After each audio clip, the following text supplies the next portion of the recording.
Jaipur stories में आपका स्वागत है। आज मैं पेट्रोलियम की खोज की संक्षिप्त यात्रा पर ले चलता हूँ। ये कहानी केवल पेट्रोलियम की खोज की ही कहानी नहीं है, ये कहानी है उन लोगों की जो तानों की परवाह किए बगैर आगे बढ़ते रहे। तो करते हैं शुरू। सब कुछ अचानक ठहर गया था जब अरब कंट्रीज ने अक्टूबर 1973 में अरब इजरायली वॉर के कारण क्रूड ऑयल के एक्सपोर्ट पर बैन लगा दिया था। आधी दुनिया थम सी गई थी। क्रूड ऑयल की कीमतों में अचानक कई गुना उछाल आ गई थी। पेट्रोलियम, डीजल और गैस के दाम आसमान छूने लगे थे। लोगों की जिंदगियां थम गई थी। अमेरिका जैसे पावरफुल कंट्रीज की इकोनॉमी बर्बाद होने की कगार पर पहुंच गई थी। फैक्ट्रीज बंद हो रही थी और बड़ी बड़ी ऑयल कंपनीज तबाह होने की कगार पर थी। इस इंसिडेंट ने दुनिया को एक्चुअल पावर ऑफ ऑयल के बारे में बता दिया था और यही से लोगों ने समझना शुरू कर दिया था। जिस क्रूड ऑयल को ब्लैक गोल्ड कहा जाता है, हकीकत में उसका इंपॉर्टेंस रियल गोल्ड से कम नहीं है। लेकिन क्या आपने कभी सोचा है आखिरकार क्रूड ऑयल सबसे पहले कहां और कैसे खोजा गया? कैसे लोगों की जिंदगी चलती थी जब सैकड़ों साल पहले ऑयल नहीं था? और कौन है जो ऑयल की कीमतों को कंट्रोल करता है? ऑयल की हिस्ट्री बहुत पुरानी है। लाखों वर्षों में ऑर्गेनिक मैटर के हाइड्रोकार्बन्स में ट्रांसफॉर्म होने के कारण क्रूड ऑयल बनता है। आमतौर पर डिपॉजिट के रूप में दबा हुआ क्रूड ऑयल कभी कभी अर्थ की सरफेस पर दिखाई देता है। यही कारण है कि एंशिएंट टाइम्स से ही ह्यूमन सिविलाइजेशन को ऑयल का नॉलेज था। हजारों साल पहले इजिप्ट के एंशिएंट सिविलाइजेशन के लोग क्रूड ऑयल का यूज मेडिसिन के तौर पर करते थे, क्योंकि उनका मानना था ऑयल को किसी चोट पर लगाने से घाव जल्दी ठीक हो जाते थे।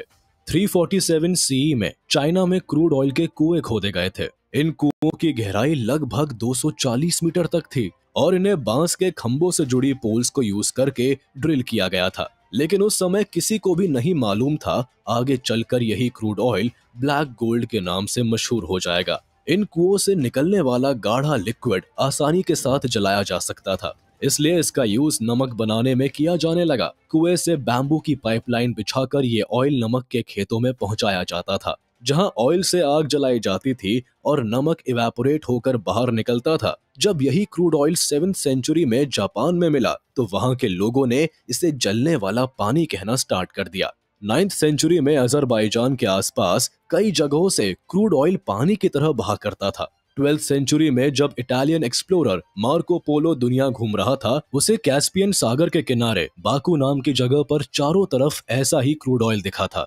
लेकिन इसके बावजूद 15th सेंचुरी तक इस ऑयल का किसी बड़े पैमाने पर यूज नहीं किया जाता था। यहाँ तक कि उस समय लोग इतना भी नहीं सीख पाए थे कि इस ऑयल का यूज करके रात में रोशनी की जा सकती थी। लोग रात में घरों से नहीं निकलते थे और अगर किसी स्पेशल कंडीशन में किसी को बाहर निकलना होता था तो उजाले के लिए अलग अलग देशों में different type of techniques use की जाती थी। उस समय लोग इस विशेष प्रकार की फिश एंड बर्ड्स को शिकार करके कई दिनों पहले ही घर में लाकर रख लेते थे और उन्हें सुखाकर जलाया जाता था, जिससे उजाला निकलता था। अमेरिका के सामन नाम की फिश और स्कॉटलैंड एंड आयरलैंड में पेट्रिल्स नाम की चिड़िया को कैंडल्स के रूप में उजाले के लिए जलाया जाता था।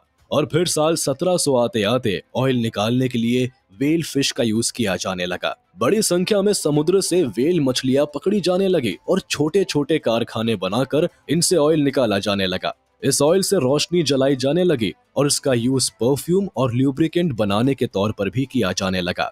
इस वेल फिश से प्रोड्यूस होने वाले ऑयल पर अमेरिका की मोनोपोली थी, क्योंकि अमेरिका ने ज्यादातर अपने शिप्स वेल की तलाश में समुद्र में छोड़ रखे थे। उस समय वेल ऑयल इंडस्ट्री अमेरिका की 5th लार्जेस्ट इंडस्ट्री बन गई थी। 1846 में कनाडा के जियो साइंटिस्ट अब्राहम गेजनर ने उजाला करने के लिए एक नए ऑयल को खोज निकाला। अब्राहम गेजनर ने ऑयल शेल, कोल और बिट्यूमेन को रिफाइन करके ऐसा ऑयल बना लिया था जिससे आसानी के साथ आग जलाई जा सकती थी। इसका नाम केरोसिन ऑयल रखा गया था।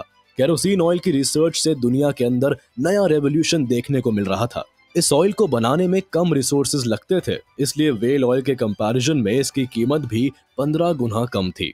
जिसका असर ये हुआ कि धीरे धीरे बड़े पैमाने पर केरोसिन ऑयल बनाया जाने लगा। कई कंपनीज इस ऑयल की मैन्युफैक्चरिंग में आने लगी। इस केरोसिन ऑयल की मदद से रात में भी लोग सड़कों पर घूमने लगे थे, क्योंकि अब सड़कों पर लैंप लगने लगे थे। आप 25 करोड़ रुपया अगर बैंक से लोन लेते हैं, कितना ब्याज भरना पड़ेगा? जी हाँ, कम से कम 2.5 करोड़ रुपया आपको हर साल ब्याज भरना पड़ेगा। यही नहीं, आपको मकान, जायदाद, बहुत कुछ कोलेटरल रखना पड़ेगा, और कहीं भगवान न करे डिफॉल्ट। केरोसिन ऑयल के बाद भी इससे बेहतर ऑयल की तलाश जारी रहती है और साल 1858 में पहली बार अमेरिका के वेस्टर्न पेंसिल्वेनिया में लोगों को सॉल्ट वॉल से लगातार काला तेल निकलता हुआ दिखाई देता है। हालांकि शुरुआत में इस ऑयल के अनप्लेजेंट गंध के कारण लोग इस पर काफी ध्यान नहीं देते हैं, पर पदार्थ को उन्होंने एज पेट्रोलियम आइडेंटिफाई किया था। इन्हीं दिनों जेम्स टाउनसेंड नाम का एक आदमी, जो कि एक बैंक का प्रेसिडेंट था, उसने इस पेट्रोलियम से पैसे बनाने के बारे में सोचा। इसके लिए उन्होंने येल यूनिवर्सिटी के जूनियर प्रोफेसर बेंजामिन सेलीमैन, जो कि एक केमिस्ट्री एक्सपर्ट थे, उनसे सॉल्ट वेल से निकलने वाले पेट्रोलियम की जांच और एनालिसिस करने को कहा। इस जांच के बाद काफी फेवरेबल रिपोर्ट सामने आए, जिसमें कहा गया कि अगर इस पेट्रोलियम सब्सटेंस को डिस्टिल कर लिया जाए तो इससे वैल्यूएबल प्रोडक्ट्स बनाए जा सकते हैं। टाउनसेंड को इस बात का अंदाजा था, इसीलिए टाउनसेंड ने अपने 2 और साथियों के साथ मिलकर पेंसिल्वेनिया रॉक ऑयल कंपनी को ऑलरेडी फॉर्म कर रखा था, लेकिन इसके स्टॉक्स ज्यादा बिके नहीं थे। शायद अब तक लोगों को पेट्रोलियम, केरोसिन और पेट्रोल की कीमत और यूसेज का अंदाजा नहीं था। इसके बाद टाउनसेंड एडविन ड्रेक से मिलता है, जो कि एक रेल रोड में काम करने वाला एम्प्लॉय होता है। ड्रेक भी उन दिनों ऑयल क्वेस्ट में लगा होता है। टाउनसेंड ड्रेक से पेंसिल्वेनिया के ऑयल रीजन्स का दौरा करने की रिक्वेस्ट करते हैं और इसके बाद ड्रेक उन्हें कहता है कि क्रूड ऑयल से काफी फॉर्च्यून बनाया जा सकता है। इस न्यूज से एनकरेज होकर टाउनसेंड अपने पेंसिल्वेनिया रॉक ऑयल कंपनी के सारे स्टॉक्स ड्रेक को बेच देते हैं और ड्रेक को पेट्रोलियम वेल्स खोदने का काम देकर उसे एनुअली $1000 देने का वादा करते हैं। इसके बाद ड्रेक सेनेका ऑयल कंपनी नाम से एक कंपनी को बनाते हैं। इस कंपनी का लार्जेस्ट शेयर होल्डर भी ड्रेक ही होता है। मई 1858 में ड्रेक पेंसिल्वेनिया के टिटर्सविल में चला आता है और यहाँ ड्रिलिंग करने का प्लान बनाता है। हालांकि ये काम आसान नहीं होता। जल्दी ही लोग ड्रेक को क्रेजी ड्रेक के नाम से पुकारने लगते हैं। ड्रेक इन बातों से दूर एक एक्सपर्ट ड्रिलर की तलाश में रहता है और यही उसकी मुलाकात एक ब्लैकस्मिथ से होती है, जिसका नाम विलियम स्मिथ होता है। उन दिनों विलियम पर डे $2.5 पेमेंट पर ड्रेक के लिए काम शुरू करता है। उसके साथ ही उसका एक 15 साल का बेटा भी इस जद्दोजहद में जुड़ जाता है। खुदाई के दौरान स्मिथ जब क्रीक में ड्रिलिंग कर रहे होते हैं, तब बार बार वाटर स्ट्रीम्स उस जगह पर आ जाती है, जिससे कि खुदाई में परेशानी बढ़ने लगती है। इस प्रॉब्लम को सॉल्व करने के लिए उन्होंने पहले तो इस पानी को पंप आउट करने की कोशिश की, लेकिन फिर लगा ये करना काफी मुश्किल है। इसके बाद स्मिथ और ड्रेक ने मिलकर कास्ट आयरन पाइप की मदद से सीधे बेडरॉक के अंदर ड्रिलिंग शुरू कर दी, जिससे कि पानी की स्ट्रीम ऊपर ही रह गई। इसके बाद इन्होंने स्टीम इंजन की सहायता से ड्रिलिंग की, लेकिन तभी भी कुछ ज्यादा सक्सेस हाथ नहीं लगी। आखिरकार सैटरडे 27 अगस्त 1859 को वो दिन आ ही गया जब स्मिथ ने 69 फीट की गहराई तक खुदाई करके क्रूड ऑयल को हासिल कर लिया। मंडे को जब ड्रेक इस वेल साइट पर पहुंचा, तब उसने देखा कि स्मिथ और उसके टीम ने कई सारे जार्स, बैरल्स और टब्स को क्रूड ऑयल से भर रखा है। कई बार फेल होने के बाद आखिरकार टिटर्सविल से 11 किलोमीटर दूर एक रूरल एरिया में पहली बार क्रूड ऑयल निकला। देखते ही देखते ये बात पूरे एरिया में फैल गई। टाइटसविल के एरिया में जगह जगह ड्रिलिंग होने लगी और भारी मात्रा में ऑयल निकाला जाने लगा। कुछ ही दिनों में ये पूरा शहर ऑयल सिटी के नाम से जाना जाने लगा। शुरुआत में यहाँ 4500 बैरल ऑयल प्रोड्यूस किया जाता था, लेकिन 4 साल के अंदर ही 1862 तक यहाँ 30 लाख बैरल ऑयल निकाला जाने लगा। पेंसिल्वेनिया में ऑयल प्रोडक्शन शुरू होने के साथ ही पूरे अमेरिका में ऑयल रेवोल्यूशन आ गया। अकेले पेंसिल्वेनिया में जगह जगह ऑयल वेल्स खोदे जाने लगे। धीरे धीरे कैलिफोर्निया, ओक्लाहोमा और टेक्सास में भी कच्चे तेल के कुएं खोदे जाने लगे। इन तीनों स्टेट से ही अमेरिका में लगभग 26 मिलियन बैरल्स कच्चा तेल निकाला जाने लगा। 1900 आते आते ये प्रोडक्शन एनुअली लगभग 64 मिलियन बैरल्स हो गया था।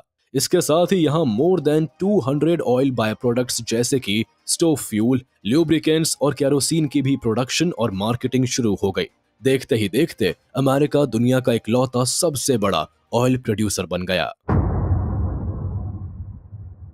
अमेरिका के अंदर तेजी के साथ ऑयल का बढ़ता बिजनेस देखकर दुनिया भर के सभी देशों में ऑयल की खोज शुरू हो गई थी। हर कंट्री चाहती थी कि काश उसके यहाँ भी ऑयल निकल आए। कुछ देशों में सरकारें ऑयल की रिसर्च में पैसे खर्च कर रही थी, तो कुछ जगहों पर यूरोप की कंपनीज ऑयल की तलाश में लगी हुई थी। 20th सेंचुरी की शुरुआत होते ही ऑयल की ये तलाश मिडिल ईस्ट के अंदर पहुंच चुकी थी। ब्रिटेन के जियोलॉजिस्ट जॉर्ज बर्नार्ड रेनॉल्ड्स ने लगातार 10 सालों तक पर्शिया के अलग अलग हिस्सों में जाकर ऑयल की पॉसिबिलिटीज तलाश की थी और आखिरकार 1908 में पर्शिया यानी आज के ईरान के अंदर भी क्रूड ऑयल मिल गया था। क्रूड ऑयल मिलने के कारण इस पूरे एरिया में एंग्लो पर्शियन ऑयल कंपनी, जो कि एक ब्रिटिश कंपनी थी, उसका मोनोपोली हो गया। ये कंपनी ऑयल को रिफाइन करके दुनिया के और देशों में सप्लाई करती थी। आगे चलकर इस कंपनी के ज्यादातर शेयर्स ब्रिटिश गवर्नमेंट ने खरीद लिए थे, इसलिए ईरान से निकलने वाले क्रूड ऑयल का सारा प्रॉफिट ब्रिटिश गवर्नमेंट को जाने लगा। ब्रिटिश कंपनी की इस हरकत से ईरान ब्रिटिशर्स के खिलाफ खड़ी हो गई एंड दोनों देशों के बीच कॉन्फ्लिक्ट स्टार्ट हो गया। इस कॉन्फ्लिक्ट को सुलझाने के लिए आखिरकार एंग्लो पर्शियन ऑयल कंपनी और ईरान के बीच 1933 में एक अग्रीमेंट साइन हुआ, जिसमें कहा गया ब्रिटिशर्स ईरान को एक निश्चित पैसा देंगे और बदले में 60 सालों तक ईरान उसके बिजनेस में दखल नहीं देगा। और इस तरह से ईरान के आसपास क्रूड ऑयल पर पूरी तरह से ब्रिटिशर्स का कब्जा हो गया। लेकिन ब्रिटिशर्स की ये मनमानी ज्यादा दिनों तक नहीं चली। जल्द ही ईरान को लगने लगा उनके देश के नेचुरल रिसोर्सेज का यूज करके ब्रिटिशर्स सारा फायदा लूट रहे हैं।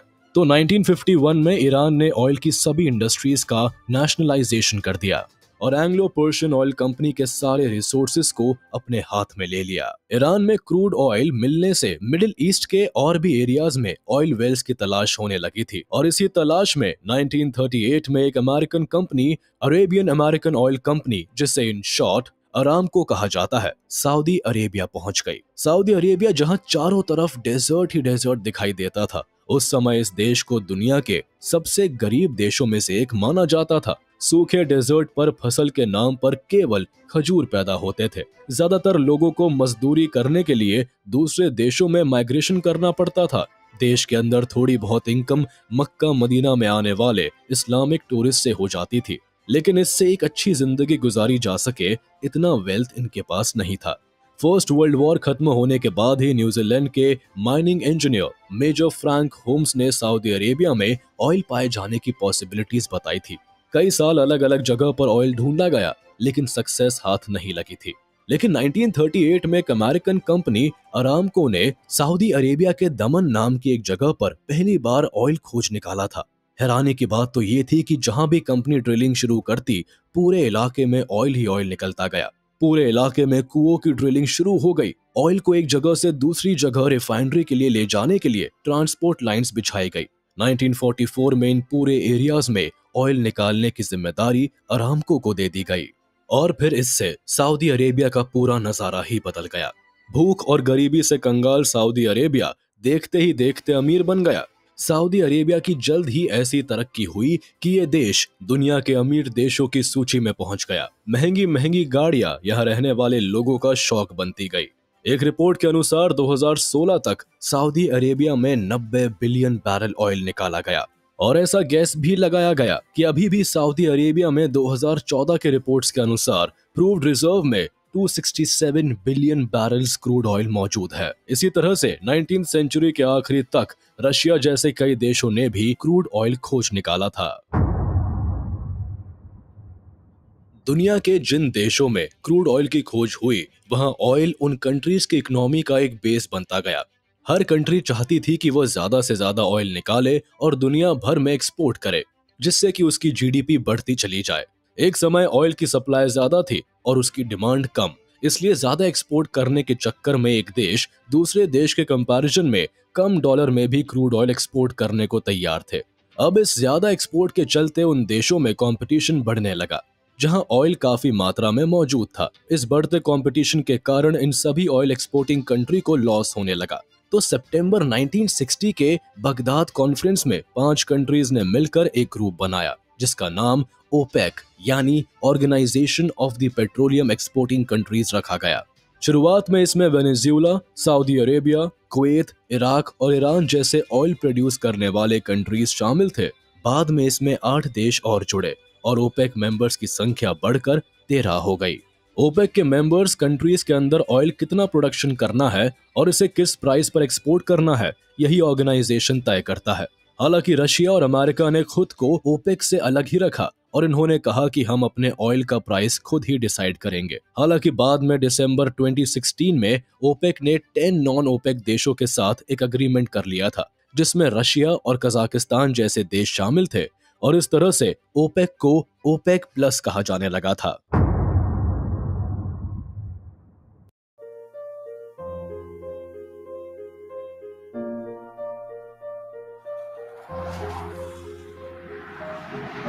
जैसे जैसे दुनिया के अंदर ऑयल का प्रोडक्शन बढ़ता जा रहा था, इसके यूज के लिए मशीनरीज और गाड़ियां भी काफी तेजी के साथ बढ़ती जा रही थी। इंडिया के अंदर भी बड़ी बड़ी कार्स इंपोर्ट की जा रही थी, लेकिन लोगों को अंदाजा नहीं था कि ये कहानी एक नया मोड़ लेने वाली है। अक्टूबर 1973 में एनर्जी क्राइसिस आ गया।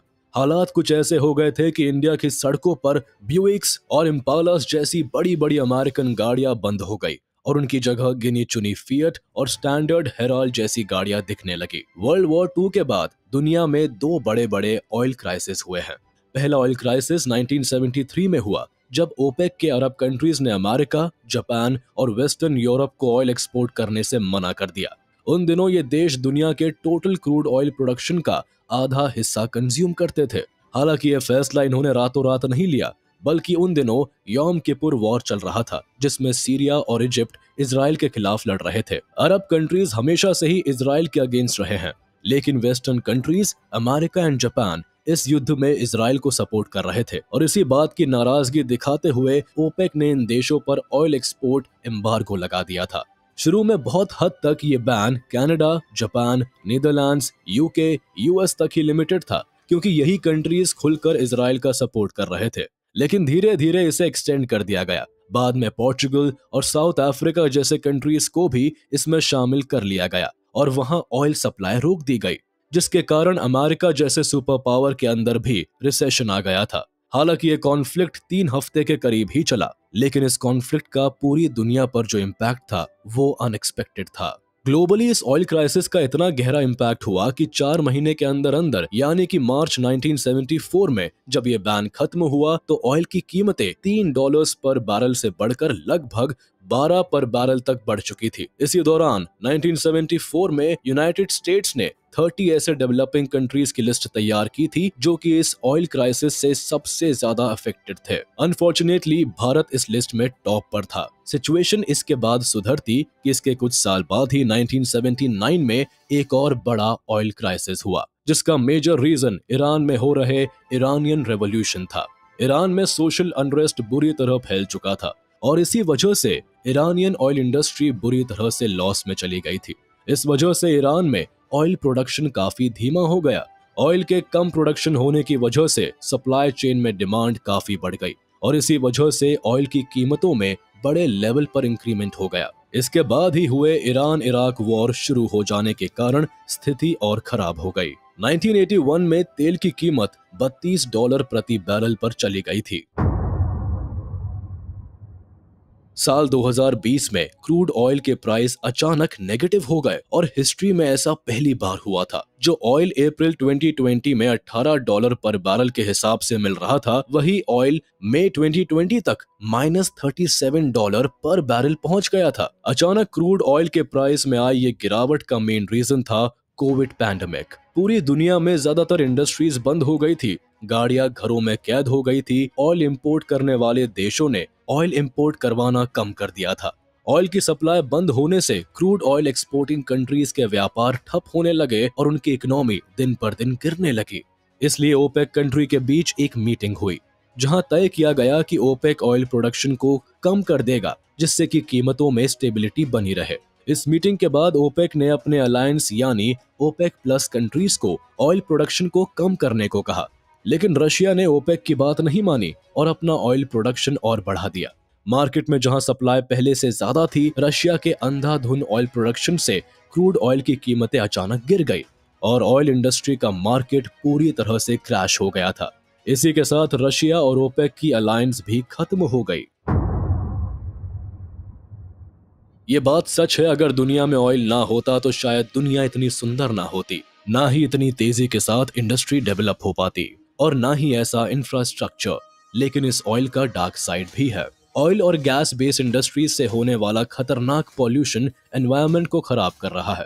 जिन देशों में ऑयल निकलता है वहां पाइपलाइन के लीक होने से ऑयल पानी में मिल जाता है, जिससे पीने वाला पानी पॉल्यूटेड हो रहा है। इससे पानी के अंदर रहने वाली पूरी प्रजातियां खत्म होती जा रही है।